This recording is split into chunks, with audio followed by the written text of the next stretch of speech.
Okay, since I shot that, just to prove there's hydrogen coming out of here, I'm gonna put my little valve, my little torch, let it, and just to show you there's a hydrogen going through there.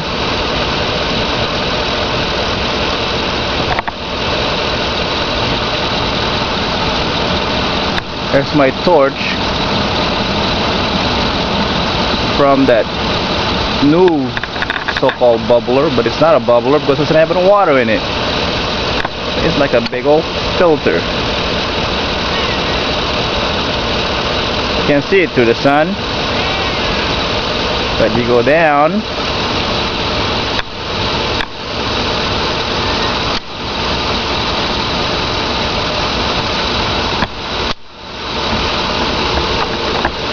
okay, and no smoke.